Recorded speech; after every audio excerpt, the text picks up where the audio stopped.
Silakan. Siap, terima kasih pimpinan izin karena nanti harus menyambung ke rapat lain. Jadi Assalamualaikum warahmatullahi wabarakatuh. Shalom, Om Swastiastu, Putu, salam sejahtera bagi kita semua, Pak Menteri, seluruh jajaran, seluruh anggota Komisi 7, dan juga perwakilan dari bank-bank yang offline maupun yang online. Terima kasih atas kesempatannya. Saya hanya menambahkan beberapa hal. Yang pertama, saya setuju tadi yang disampaikan bahwa memang masih ada sedikit gap yang cukup besar, bukan sedikit sebenarnya, cukup besar karena kalau misalnya kami di Dapil masih sangat banyak yang takut ke bank karena informasi tentang tadi bahwa tidak membutuhkan agunan di bawah 100 juta itu belum nyampe ke mereka. Apalagi yang tadi Pak Menteri sampaikan di bawah 50 juta tidak membutuhkan NPWP. Nah, tapi pada saat yang bersamaan harapannya kan kalau mereka nanti akan graduate ya akan meningkat, ada bimbingan supaya mereka memang tahu bagaimana caranya untuk bisa naik kelas gitu kan. Jadi memang saya tekankan sekali lagi di sini Pak Menteri, harapannya sebenarnya dari segi pendampingan. Ini menarik karena kalau misalkan saya lihat di eh, Pak Ketua ini di ketenaga kerjaan justru adanya ini. Saya dengar ini ada program tenaga kerja mandiri. Nah ini juga agak bingung kita. Kalau kita bicara seharusnya kalau mau jadi pengusaha kan UMKM nih kalau misalkan yang kecil. Nah inilah program-program yang sepertinya agak tumpang tindih Pak Menteri. Ya, bukan hanya sedikit, ini lumayan ada banyak nih di kementerian-kementerian lain. Mungkin ini yang perlu disampaikan juga ke Pak Presiden, supaya memang yang kalau kita bicara kewirausahaan, apalagi kalau memulai dari nol, ya itu di UMKM. Jadi tidak bingung juga kita kalau misalkan ada masyarakat, ini soalnya kebetulan ada kader juga yang menanyakan di daerah lain, yang bukan di dapil saya, jadi bingung juga nih bagaimana memperjuangkannya. Karena kami kan sumpah jabatan kami adalah memperjuangkan dapil kami masing-masing gitu. Sedangkan yang mau diakses adalah soal program TKM ini ya. Nah, ini yang perlu ada keselarasan. Ini juga karena kaitannya juga dengan mereka harus dapat pinjamannya adalah dari bank untuk kur tapi programnya di mana ini nyambung nggak ini semua? Karena waktu saya di Komisi 8 pun juga dengan Kementerian Sosial kan ada KUBE juga di situ. Kelompok usaha bersama. Beda lagi dari koperasi. Ini 10 orang jadi membuat satu usaha, mau itu di pertanian, mau itu apapun usahanya, mau bikin catering, mau bikin apapun, dapat 20 juta rupiah. Nah tapi ya itu, nggak lulus-lulus. Ya. Jadi ini menjadi tantangan terbesar sebenarnya dan saya rasa waktu kemarin kan eh, saya masih ingat Bapak Wakil Presiden sebenarnya menekankan soal pendampingan.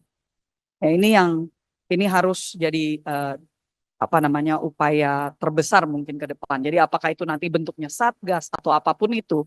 Dan saya rasa kita sangat bisa mengakses para pakar, anak-anak muda yang sudah menjadi contoh yang baik, bukan contoh yang tidak baik, seperti beberapa startup yang jadinya bermasalah sekarang. Ya, tapi yang contoh-contoh yang baik yang memang mereka bisa memberikan inspirasi dan menyampaikan seluk-beluknya itu harus yang paham betul bagaimana untuk merintis eh, usaha mereka dari nol. Itu yang seharusnya bisa dibawa. Jadi nggak sekedar, karena kita kadang-kadang bingung pendampingannya, tapi kalau misalkan mohon maaf seperti di Komisi 8 waktu itu Pak Ketua kalau masih ingat, kebetulan kami waktu itu di Komisi 8, ini suka bingung kita.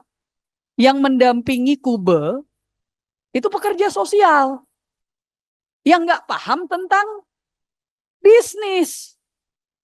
Jadi gimana mereka mau mendampingi, membuat usaha aja mereka nggak pernah. Ya, oh, beda lagi, bukan TKSK ini benar-benar pendamping bahkan PKH, pendamping PKH diharapkan untuk jadi pendamping Kube.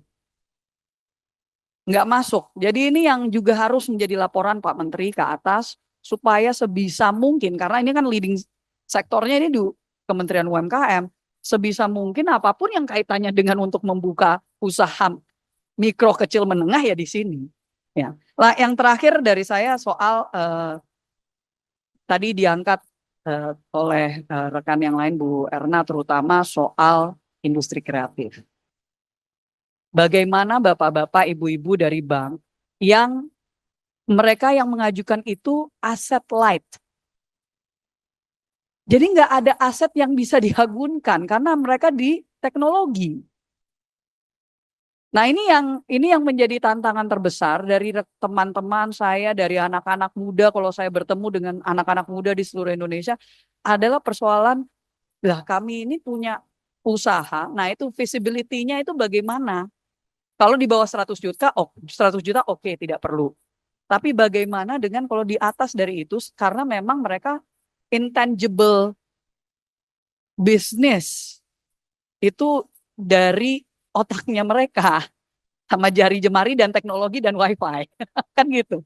Mereka cuma punya laptop Pak, ya. Dan ini kaitannya juga dengan bagaimana dari periode sebelumnya kan sudah ditekankan untuk industri ekonomi kreatif, mereka bisa menjaminnya menggunakan IP milik mereka, tapi itu pun sampai sekarang mereka masih kesulitan untuk mengimplementasikan itu, ya.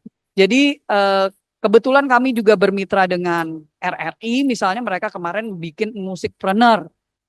Nah, itu bagaimana tuh para musisi penciptakan lagu mereka bisa dapat, tapi nggak bisa menggunakan itu sebagai apa hak cipta mereka sebagai jaminannya. Nah itu yang eh, mohon untuk betul-betul bisa didalami karena sekali lagi saya setuju tadi ini new engine of growth. IP itu adalah emas ke depan. Negara-negara lain sudah melihat beyond value added tapi value creation. Ya mereka sudah Arab Saudi bahkan sudah menggelontorkan 600 triliun rupiah untuk game. Hanya untuk game sektor. Indonesia 183 juta gamers. Apa kita hanya menjadi konsumer aja? Ya, jadi ini mohon untuk bisa dipikirkan terutama di industri kreatif ini. Terima kasih pimpinan. Terima kasih Bu